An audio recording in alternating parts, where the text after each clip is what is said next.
नमस्कार। उत्तर प्रदेश पीसीएस 2027 की यदि आप तैयारी कर रहे हैं तो आपके लिए हम पीवाईक्यू सीरीज़ लेकर आए हैं, जिसका आज दूसरा दिन है। ये क्लास आपकी मंडे टू सैटरडे रहती है, 10 बजे आपको क्लास ये मिल जाती है, जिसमें हम यूपी पीसीएस के अंतर्गत जो पिछले वर्षों में प्रश्न पत्र आए हैं उनके अंतर्गत जो जीएस के प्रश्न हैं उनको हम यहाँ पर प्रैक्टिस करते हैं, सॉल्व करते हैं, उनको एनालिसिस करते हैं और देखते हैं कि भविष्य में आगे प्रश्न इस टॉपिक से कहाँ से बन सकता है। तो आज हम डे 2 के अंतर्गत सिंधु घाटी सभ्यता को पढ़ेंगे।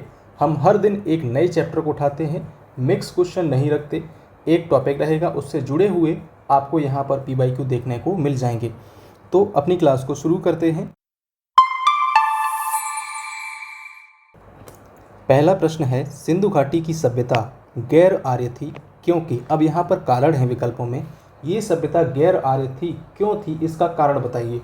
तो इसका वैसे तो सही जवाब ऑप्शन ए है, बाकी तीनों यहाँ पर गलत हैं और ये यूपीपीसीएस में पिछले बार पूछा गया है।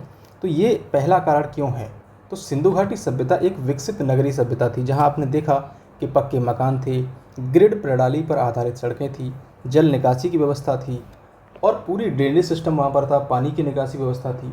इस प्रकार आर्यों की सभ्यता से ये जो सभ्यता है ग्रामीण नहीं थी, बल्कि एक ऐसी थी शहरी सभ्यता थी, बल्कि आर्यों की सभ्यता रूरल थी। अगला प्रश्न है, सूची 1 को सूची 2 से सुमेलित कीजिए और सूचियों के नीचे दिए गए कूट को सही उत्तर चुनिए। तो यहाँ पर 2 सूची हैं, 2 लिस्ट हैं, इनको मिलान करना है हमें। तो अब यहाँ पर मिलान करते हैं। दूसरे क्वेश्चन को देखिए आप, एक तरफ स्थान है सिंधु घाटी सभ्यता के जहाँ पर खुदाई हुई, दूसरी तरफ हैं उनको वहाँ पर खुदाई करने वाले व्यक्ति। तो हड़प्पा सभ्यता की खुदाई जो है ऑप्शन 3 से आप मिलान करोगे, यहाँ पर दयाराम साहनी के निर्देशन में हुई थी 1923-24 में तथा 1924-25 में। बी ऑप्शन है आपका हस्तिनापुर।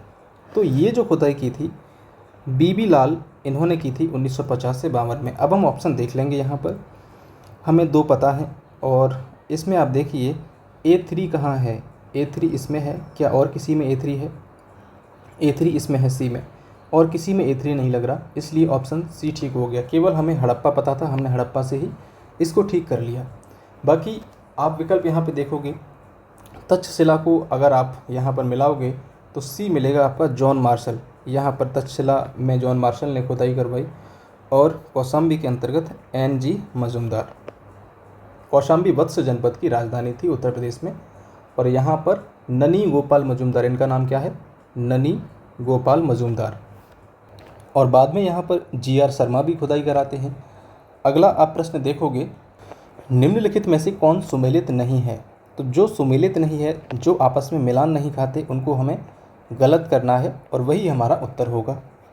तो तीसरे प्रश्न को आप ध्यान से देखिए। यूपी पीसीएस में क्या होता है, अब सारे एग्जाम ऐसा करने लगे हैं कि प्रश्न में उलझा देते हैं या छोटा सा एक नहीं लिख देंगे, हम कन्फ्यूज़ होने लगते हैं। तो हमें इस नहीं को ध्यान में रखना है।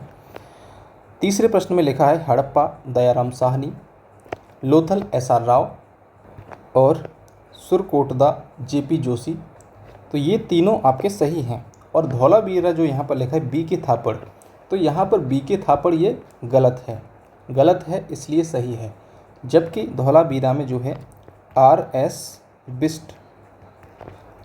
बिष्ट ने खुदाई कराई थी धौलावीरा के अंतर्गत, न कि BK थापड़ ने। अब आपसे पूछ लिया जाए कि ये धौलावीरा जो है कहाँ पर है, तो धौलावीरा जो है आपका गुजरात के अंतर्गत है। गुजरात के अंतर्गत धौलावीरा है। और यहाँ जो है 2 नदियाँ हैं, मनहर और मनसर। इन दोनों नदियों के किनारे पर ये कौन था, धौलावीरा। तो इन दोनों नदियों का नाम याद रखना, नेक्स्ट टाइम ये पूछा जा सकता है। धौलावीरा की खोज किसने की, तो इसकी खोज जो की थी JP जोशी। JP जोशी का पूरा नाम है जगपति जोशी। इन्होंने जो है 1967 से 68 के आसपास यहाँ धौलावीरा की खोज की और यहाँ पर बड़े पैमाने पर उत्खनन जो हुआ था RS बिष्ट जो हैं, RS बिष्ट इन्होंने करवाया था। और धौलावीरा के अंतर्गत आपको देखने को मिलेगा कि धौलावीरा तीन भागों में डिवाइड था। वैसे आपको जो हड़प्पा काल के जो नगर हैं वो 2 भागों में डिवाइड देखने को मिलेंगे, दुर्ग और निचला शहर। लेकिन यहाँ पर दुर्ग था, निचला शहर था और मिडिल टाउन था, मतलब मध्यम नगर था। तो यहाँ पर 3 भागों में ये शहर जो है धौलावीरा विभाजित था और यहाँ से एक विशाल जलाशय प्राप्त हुआ है जो रेन वाटर जो हार्वेस्टिंग होती है उसका साक्ष्य है। और यहाँ पर स्टेडियम क्या मिला है? स्टेडियम मिला है, खुला मैदान, स्पोर्ट स्टेडियम। और यूनेस्को ने इसको 40वां विश्व धरोहर स्थल बनाया। कब बनाया था? इसका जवाब मुझे कमेंट में बताइए। हड़प्पा की हम बात करें तो हड़प्पा जो है कहाँ पर है? रावी नदी के किनारे पर, रावी नदी के तट पर, रावी के लेफ्ट में, पाकिस्तान के पंजाब प्रांत के अंतर्गत ये जो पड़ता है आपका हड़प्पा। और यहाँ पर खुदाई कब हुई थी? 1921 में दयाराम साहनी ने सर जॉन मार्शल के निर्देशन में इसका उत्खनन शुरू किया था। कब किया था? 1921 में। बाद में 1926 में माधव स्वरूप वत्स ने इसका जो है उत्खनन कराया था। हड़प्पा के अंतर्गत आपको मिलता है अन्नागार। अन्नागार मतलब जहाँ पर अन्न को, अनाज को इकट्ठा किया जाता था। इसमें 12 कक्ष थे, 12 कमरे कह सकते हैं आप, जो 2 लाइन में 6-6 के हिसाब से बने हुए थे। और यहाँ पर मिलता है आपको R37 कब्रिस्तान, R37 कब्रिस्तान मिलता है आपको। और यहाँ अन्नागार के पास ही आपको मिलेगा एक श्रमिकों के रहने के लिए बैरक, जिसे आप कहोगे क्वार्टर। तो श्रमिकों के लिए क्वार्टर। देखिए, अगर आपको ये राइटिंग समझ नहीं आ रहा है तो मैं इसका PDF आपको दे दूंगा जिसमें सारी चीज़ें विस्तार से लिखी होंगी, आप वहाँ पर देख सकते हैं। फ़िलहाल आप इस क्लास पर फोकस करना। और आगे आप देखो, लोथल को हम आगे समझेंगे। अगला प्रश्न देखते हैं। चौथा है, निम्नलिखित में से कौन सा हड़प्पा संस्कृति के पूर्वी सीमांत का निर्धारण करता है? तो हड़प्पा संस्कृति की पूर्वी सीमा जो है उत्तर प्रदेश के आलमगीरपुर, जो कि मेरठ के अंतर्गत पड़ता है, यहाँ लगती है। मैं यहाँ पर सारी सीमाएं लिख देता हूँ। तो ये हो गया आपका ईस्ट, ये वेस्ट, ये नॉर्थ और यहाँ पर साउथ। और ईस्ट में आपका लगता है आलमगीरपुर, जो मेरठ के अंतर्गत पड़ता है, आलमगीरपुर। इधर वेस्ट में आपका है सुतका गैंडोर, सुतका गैंडोर जो बलूचिस्तान में पड़ता है। और नॉर्थ में है आपका मांडा, जो JNK में पड़ता है। और साउथ में है दैमाबाद, जो महाराष्ट्र में पड़ता है। अब कई बार इनकी नदियों के नाम भी पूछ लिए जाते हैं कि किस नदी के किनारे ये जो थे। तो आलमगीरपुर जो है हिंडन नदी, और दैमाबाद जो है आपका दक्षिण में प्रवरा नदी, सुतका गैंडोर पश्चिम में दास्क नदी है एक, दास्क नदी। और मांडा जो है ये जम्मू एंड कश्मीर में चेनाब नदी पर है। तो इस प्रश्न का सही जवाब है ऑप्शन सी, आलमगीरपुर। इसका सबसे पूर्वी स्थल है हड़प्पा संस्कृति का, हड़प्पा सभ्यता का। ये मेरठ डिस्ट्रिक्ट के अंतर्गत पड़ता है उत्तर प्रदेश में। और यहाँ पर आप देखोगे कि यज्ञदत्त शर्मा ने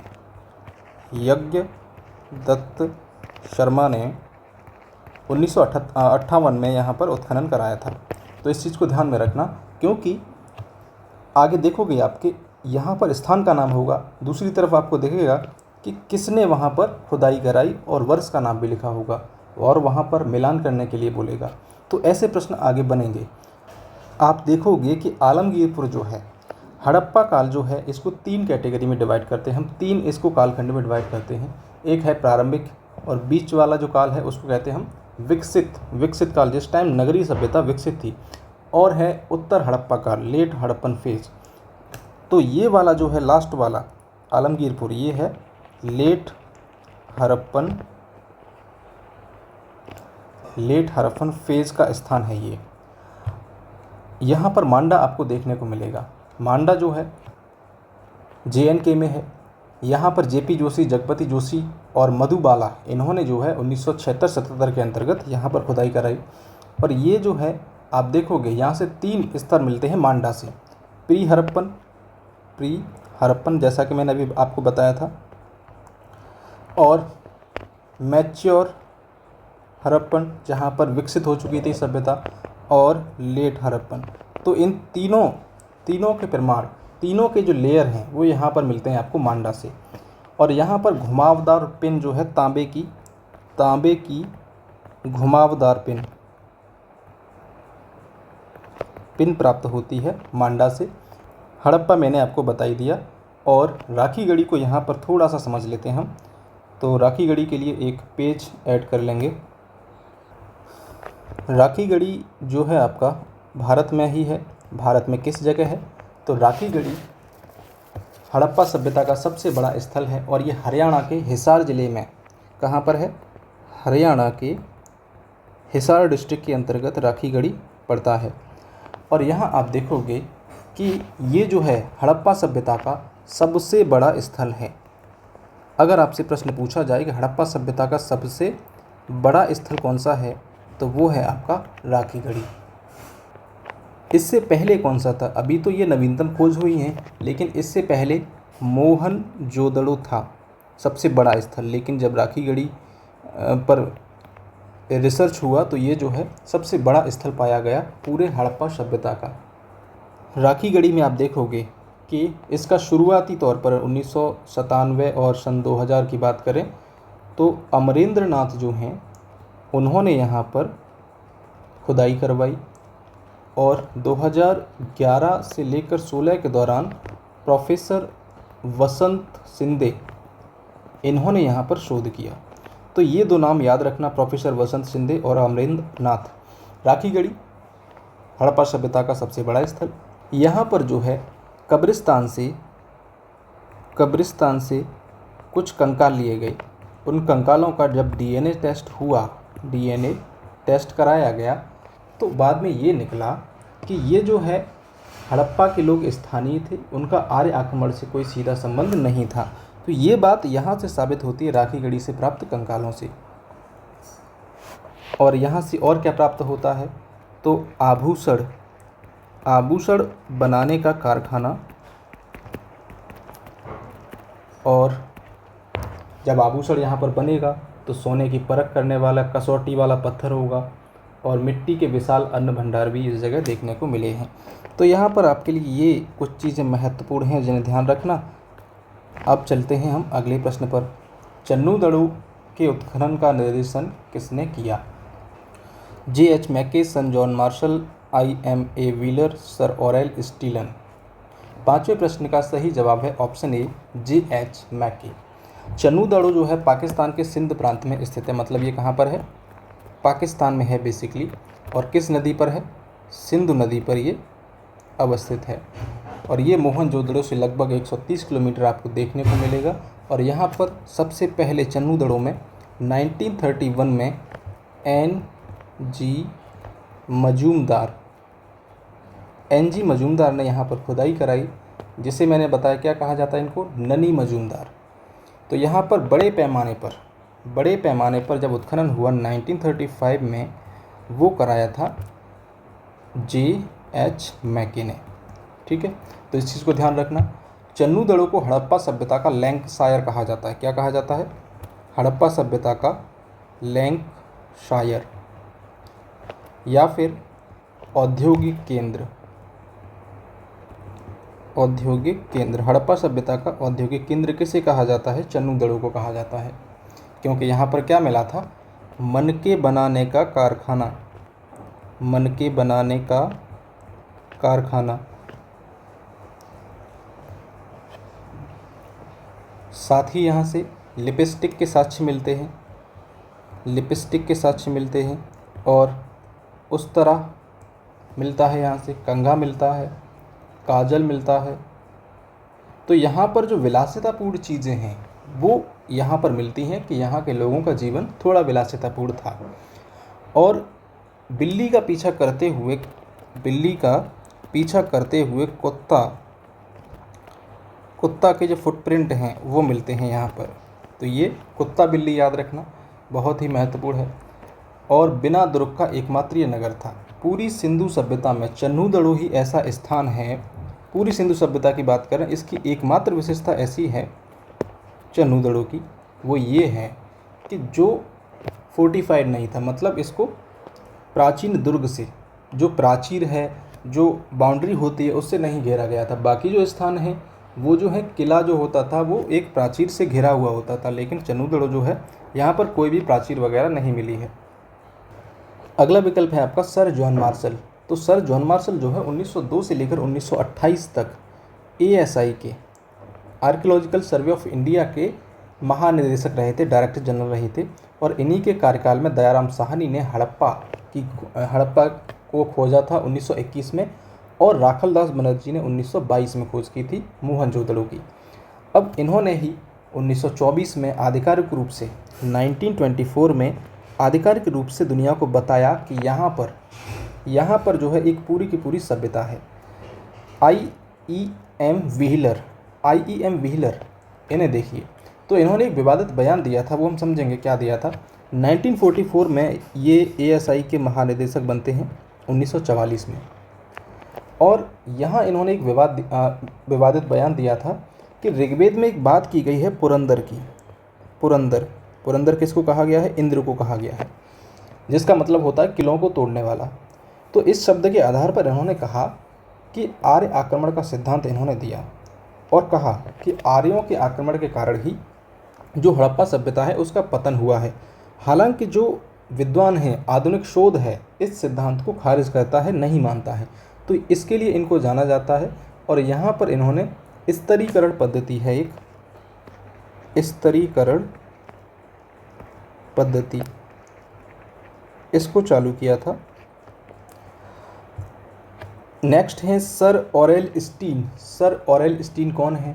तो हंगरी के हैं ये, हंगरी से संबंधित हैं, हंगरी एक कंट्री है, वहाँ से संबंधित हैं। ये पुरातत्वविद हैं, खोजकर्ता हैं, और इन्होंने सुत्का गैंडोर की खोज 1927 में की थी। 1927 में सुत्का गैंडोर, जो हड़प्पा सभ्यता का सबसे पश्चिमी स्थल है, उसकी खोज की थी।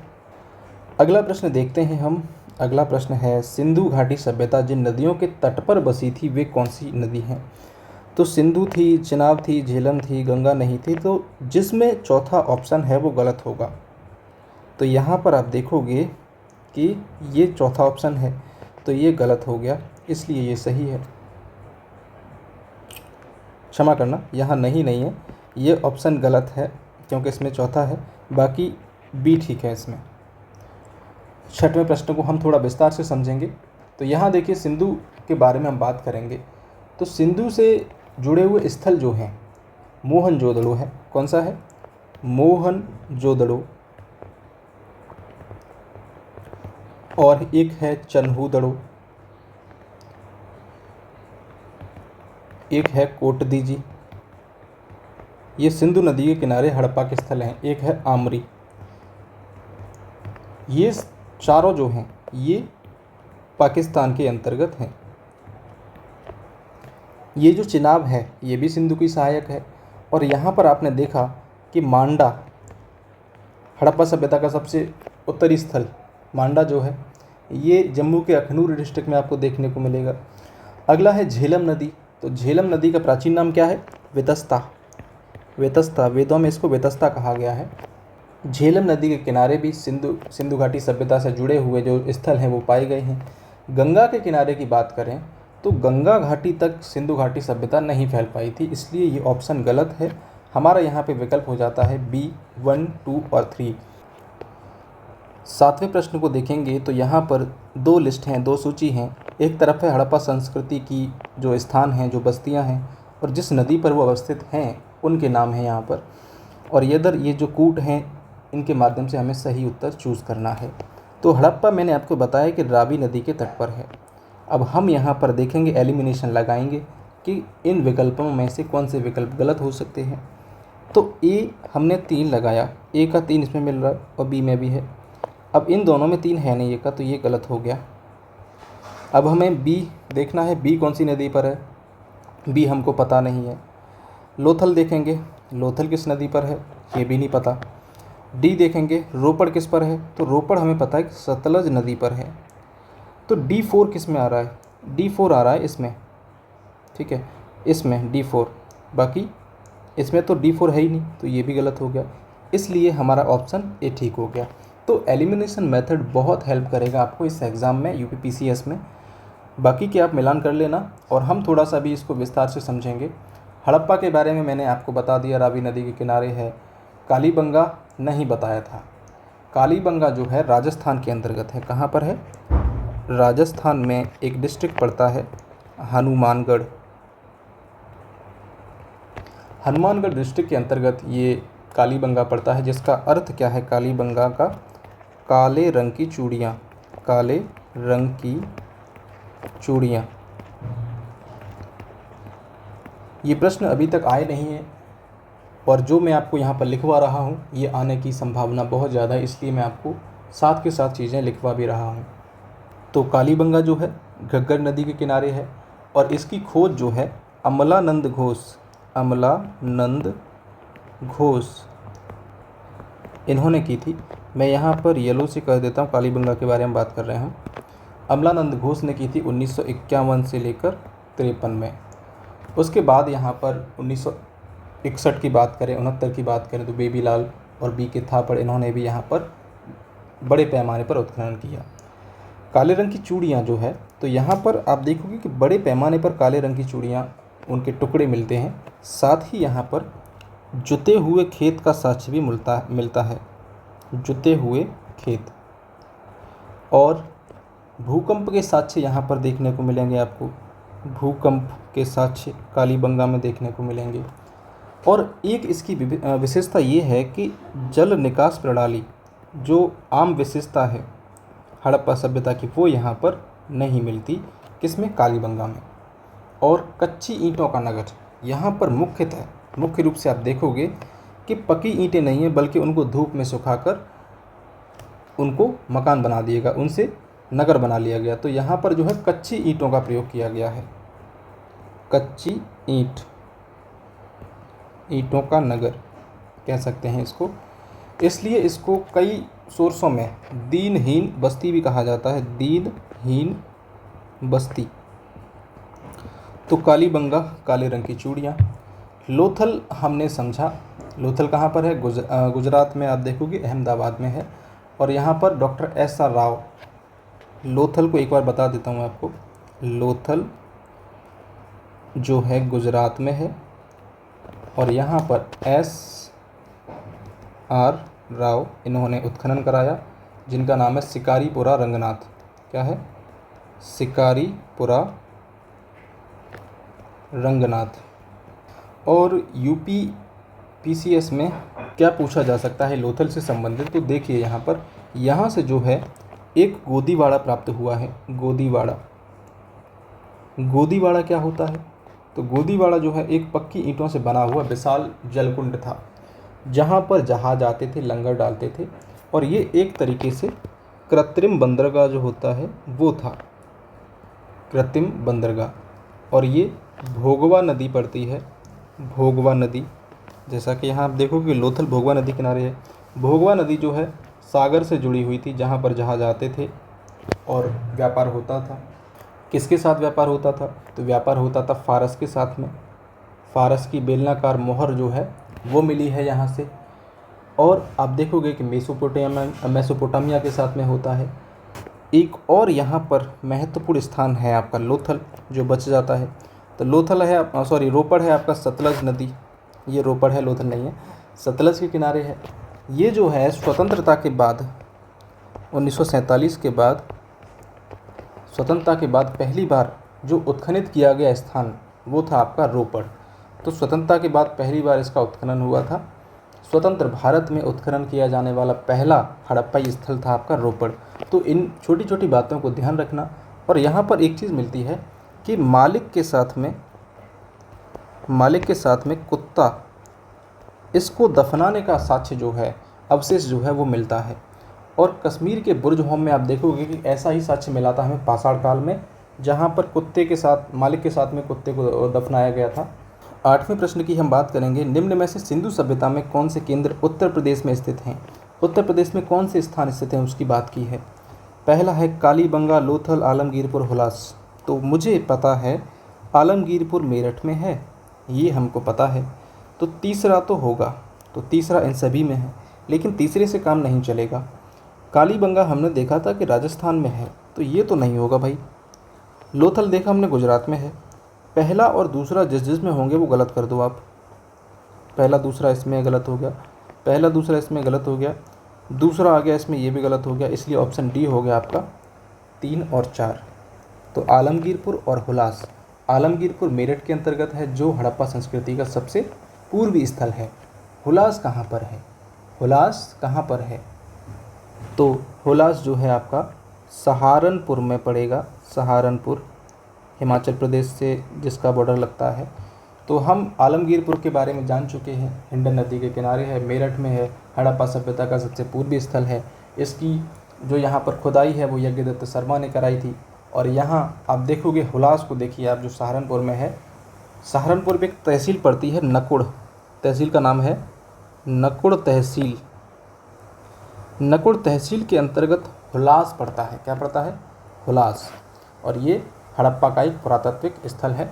और यहाँ पर के एन दीक्षित, इन्होंने जो है खुदाई करवाई थी। तो यहाँ देखोगे आपके हुलास में कृषि से संबंधित कुछ अलग ही साक्ष्य मिले हैं। यहाँ मटर, चना, सरसों, मूंग, इनके बीज मिले हैं। बीज कैसे मिले हैं? बीज मिले हैं जले हुए। इनके बीज जले हुए प्राप्त हुए हैं। कहाँ से? हुलास से। और ये जो है हुलास जो है लेट हड़प्पन, जो हड़प्पा का अंतिम चरण है वो उसका स्थान है ये हुलास। और यहाँ जो धीरे धीरे जो परिवेश है ग्रामीण परिवेश की ओर बदलने लगा था हुलास के अंतर्गत। अगला प्रश्न आप देखोगे, यहाँ बाकी स्थानों की हमने बात कर ली थी। एक लोथल में आपको बताना भूल गया था मैं, वो है लोथल के अंतर्गत कि यहाँ पर जो है 3 कब्रों में स्त्री और पुरुष, इन दोनों के शव मिले हैं, स्त्री और पुरुष। तो इनको एक साथ दफनाए जाने का साक्ष्य जो है वो लोथल से प्राप्त हुआ है। 9वां प्रश्न है हड़प्पा सभ्यता का स्थल मांडी। ये बहुत इम्पोर्टेंट है उत्तर प्रदेश पीसीएस में। हाल ही के कुछ वर्षों पहले इसको पूछा गया था और ये घटना आई थी सन 2000 में, और 2000 से लेकर आज इनको पूछा गया है। तो हड़प्पा सभ्यता का स्थल है ये मांडी। किस राज्य में स्थित है? तो ये कहाँ पर है? तो इसका सही जवाब है ऑप्शन डी, उत्तर प्रदेश। उत्तर प्रदेश के मुजफ्फरनगर डिस्ट्रिक्ट के अंतर्गत आपको ये मांडी देखने को मिलेगा। सन 2000 की बात है जब इस मांडी स्थान पर एक किसान ने गहरी जुताई की और जुताई के दौरान अचानक भारी मात्रा में आभूषण मिल गए। उसको प्राचीन सिक्के, मन के, ये चीज़ें बाहर आने लगी। इसके बाद यहाँ पर एएसआई पहुँच गए। एएसआई ने इस साइट को अपने कब्जे में लिया और यहाँ पर अनुसंधान किया। तो ये सन 2000 में ये चर्चा में आया था। और मांडी में जो है अब तक का सबसे बड़ा जो है आभूषण, जो खजाना है वो प्राप्त हुआ है। 10 किलोग्राम सोने के आभूषण यहाँ से प्राप्त हुए। अब ये क्या संकेत देता है कि यहाँ पर जो है इतने बड़े मात्रा में आभूषण मिलना, ये सबूत देता है कि यहाँ कोई समृद्ध व्यापारी रहा होगा, या आभूषण बनाने वाला निर्माता होगा, या हड़प्पा काल में कोई बैंक जैसा चीज़ होगी जहाँ पर लोग अपना चीज़ें सुरक्षित रखते होंगे। तो ये एक आइडिया है जो हम लगा सकते हैं। आगे गुजरात में आपको बताया था कि लोथल है, धौलावीरा, सुरकोटदा। एक स्थान नहीं बताया था यहाँ पर मैंने गुजरात में, सुरकोटदा। यहाँ पर घोड़ों की अस्थियों के जो स्पष्ट अवशेष हैं वो मिले हैं। लेकिन आप इस चीज़ को ध्यान रखना कि ये अवशेष मिले हैं, लेकिन हड़प्पा सभ्यता के लोग घोड़े से परिचित नहीं थे। और एक और स्थान है यहाँ पर रंगपुर। देखिए, जो गुजरात है, भारत में सबसे ज़्यादा हड़प्पा के स्थल इसी गुजरात में ही पड़ेंगे, जिसमें मैंने आपको बताया लोथल, धौलावीरा और अभी ये सुरकोटदा, रंगपुर जो है सुखभादर नदी है। एक नदी का नाम है सुखभादर नदी, इसके किनारे पर है। और यहाँ पर पाक हड़प्पा मतलब शुरुआती हड़प्पा से लेकर उत्तर हड़प्पा काल के साक्ष्य मिलते हैं। और यहाँ से धान की भूसी भी मिलती है, धान की भूसी रंगपुर से। रोजदी और भगत राव, ये भी एक स्थान है। कहाँ पे है? गुजरात में। तो ये भी लिख लीजिए, रोजदी, और एक और है भगत राव। हरियाणा में हमने बताया राखीगढ़ी और बनावली नहीं बताया था, तो हरियाणा में एक और लिख लीजिए आप, बनावली, जो फतेहाबाद डिस्ट्रिक्ट के अंतर्गत पड़ता है। और यहाँ से मिट्टी का बना हुआ खिलौना प्राप्त होता है, खिलौना। अब ये जो है बार बार प्रश्न में पूछा जाता है बनावली, इसलिए याद रखना है इसको। और स्थान का नाम लिख लीजिए, मित्ताथल, ये भी हरियाणा में है, मित्ताथल एवं भगवानपुरा, ये हरियाणा के अंतर्गत हैं, भगवानपुरा।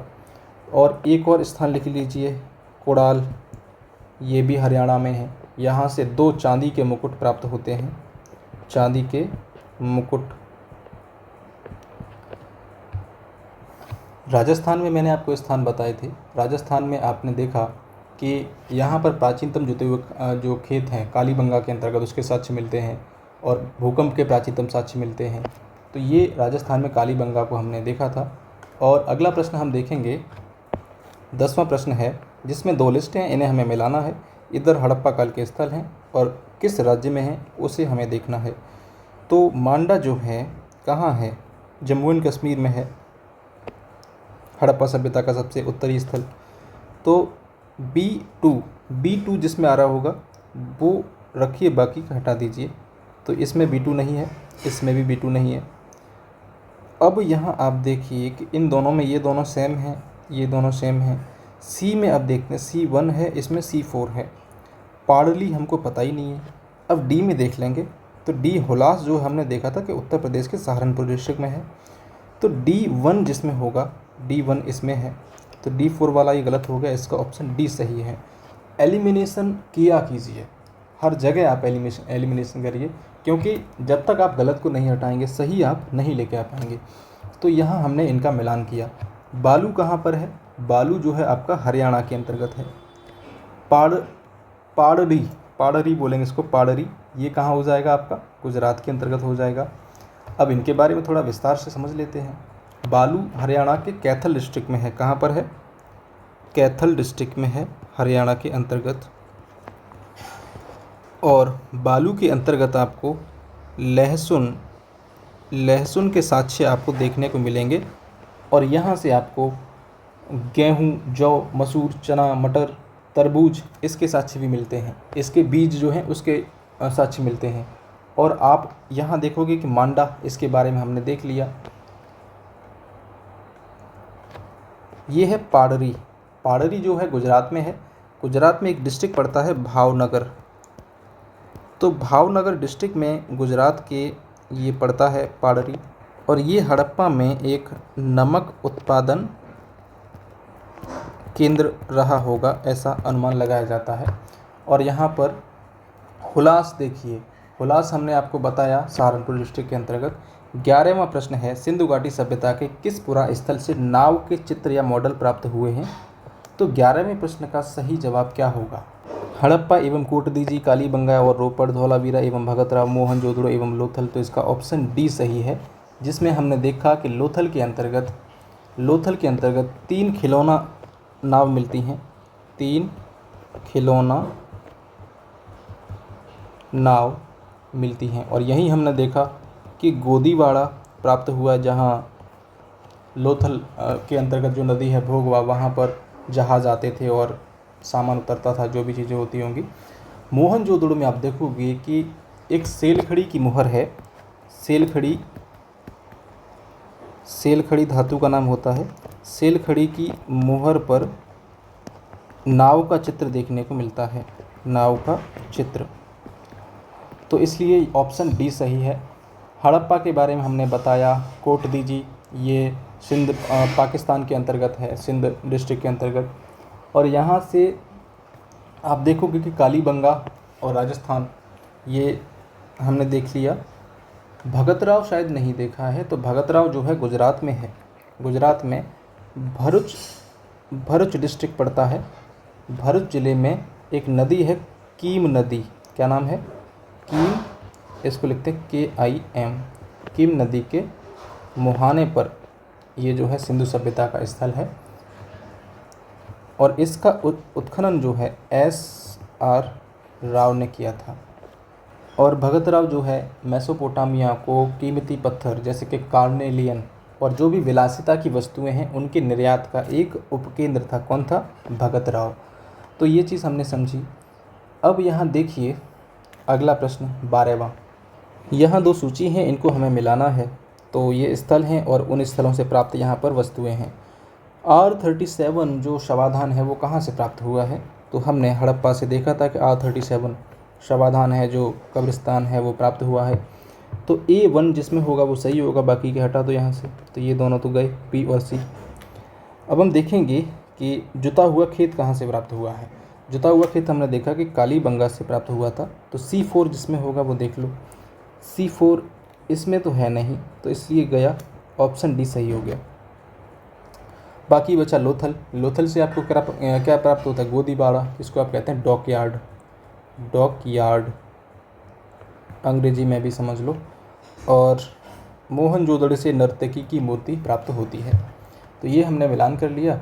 अब हम R37 इनको हमने देख ही लिया था। R37 ऐसा कब्रिस्तान है जहाँ से 37 कंकाल मिले हैं। और इस कब्रिस्तान में आप देखोगे इसके ऊपर उत्तर हड़प्पा काल का एक कब्रिस्तान मिलता है जिसको कहा जाता है कब्रिस्तान एच।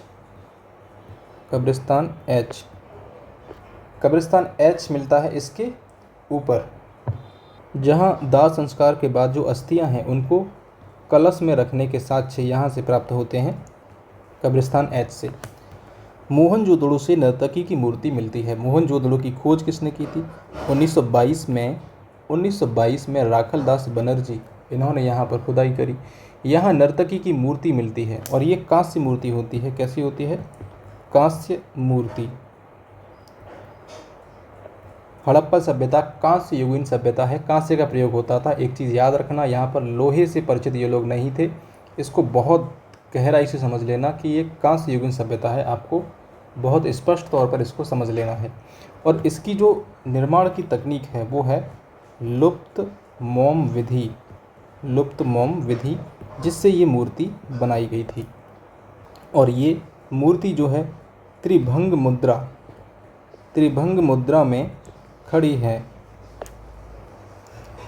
जिसमें आप देखोगे कि उसके दाहिना हाथ जो उसकी कमर पर है और जो उसका बायां हाथ है, जो उसका लेफ्ट हैंड है, उसमें चूड़ियों से पूरा भरा हुआ है। और आप देखोगे कि गले में उसने एक कौड़ी की हार पहने हुए है और उसके बाल पीछे जूड़े के रूप में बंधे हुए हैं। और ये कहाँ पर है? राष्ट्रीय संग्रहालय दिल्ली के अंतर्गत आप इसको अभी देख सकते हो। वर्तमान में ये यहाँ पर मौजूद है। 13वां प्रश्न है, निम्नलिखित में से किस स्थल से द्विशव संस्कार डबल बैरियल का प्रमाण मिलता है? तो हमने यहाँ पर देखा था ऑप्शन सी। अब देखोगे लोथल के अंतर्गत 3 शवाधान ऐसे मिले थे, 3 कब्र ऐसी मिली थी जिसमें युगल शवाधान थे। कैसे थे वो? युगल शवाधान, जिसमें स्त्री एवं पुरुष दोनों को एक साथ दफनाया गया था। लेकिन आप यहाँ देखोगे कि कालीबंगा से भी एक शवाधान प्राप्त हुआ है जिसमें युगल शवाधान था, जिसमें 2 लोगों को एक साथ दफनाया गया था, स्त्री एवं पुरुष को। तो यहाँ पर यूपीपीसीएस ने जो है ये पूछा गया है प्रश्न, उसमें इसने लोथल को ही सही माना है। अब यहाँ पर कुछ विवाद भी आता है कि भारत में सती प्रथा का प्राचीनतम कुछ लोग साक्ष्य मानते हैं कि यहाँ लोथल से प्राप्त होता है। लेकिन कुछ पुरातत्वविद ऐसे हैं, कुछ इतिहासकार ये हैं कि ये एक महामारी हो सकती है, एक समय पे हुई हो सकता है कि एक साथ 2 लोग मर गए हों तो उनको एक साथ ही दफना दिया गया हो, तो ये भी हो सकता है।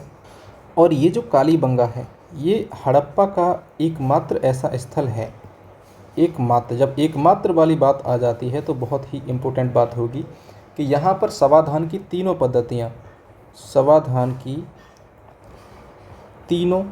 पद्धतियाँ जो हड़प्पा संस्कृति में चलती थी वो मिलती हैं।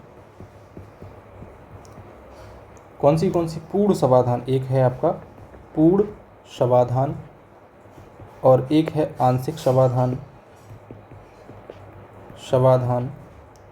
और एक है आपका कलश शवाधान। अब इनका मतलब क्या है?